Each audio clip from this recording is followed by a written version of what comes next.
born and raised in the south side of Chicago. My mom and dad met in Chicago.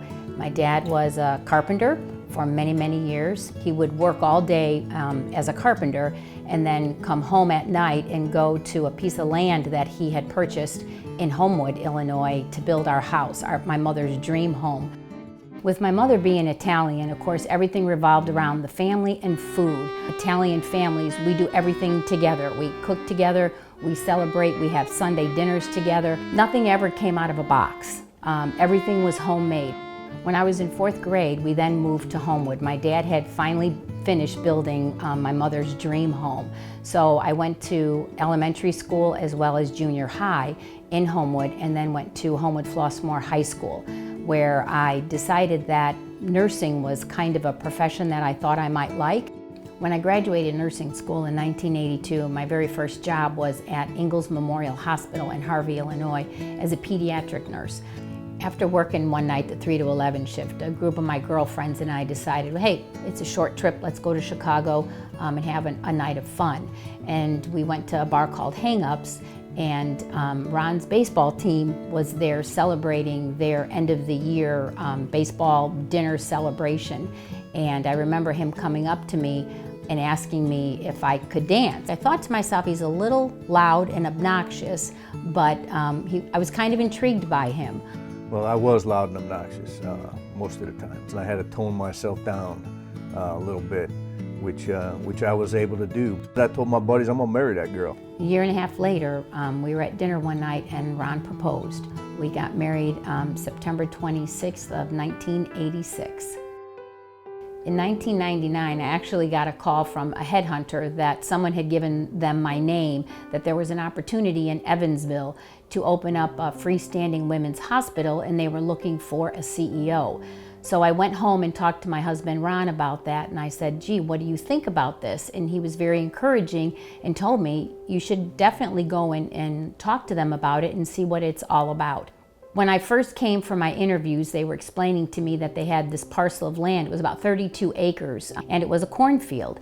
Now understand, back in 1999, the Women's Hospital was this thing on a piece of paper, and it was a big, big risk, and there were people in the community who said, this is going to fail. Who's ever heard of a hospital for women? But Christine just came into that room, convinced us that she was the right person, and you know what? We've never looked back. When we started the Women's Hospital, one of my greatest mentors was my father. He always told me that if I was going to put my name to something, I better be able to stand up for it. And that was really instilled in me when I was building that hospital, that I had to work collaboratively with the business community in order to build this hospital successfully so that the community would embrace it. Linda White was instrumental in also helping me see that as a female I could succeed. She was very much a mentor to me. I was able to learn from her and to see that the people are what comes first. Chris is a true leader. And that may sound trite, but doggone it, she leads by example. She is the first out of the box to say, let's try this, and doesn't look back. It is all about what can we do to improve the care of the people who depend on us for health care. When this hospital, under the direction and leadership of Chris, has been noted to be the best place to work in healthcare, it doesn't happen on its own. Chris wants to make sure that people are involved in making decisions. She treats every individual as an individual that brings unique talents and unique skills. And it's all about that interacting together and respecting everyone no matter what walk of life. And by the way, there's one more thing I'd like to say. Welcome to Chris Ryan's world.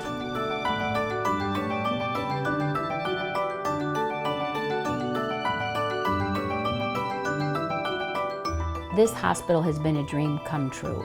I couldn't have asked for a better group of administrators or physicians to be able to bring all of these services to women in our community, because we are totally dedicated to making sure that there are no gaps in health care for women.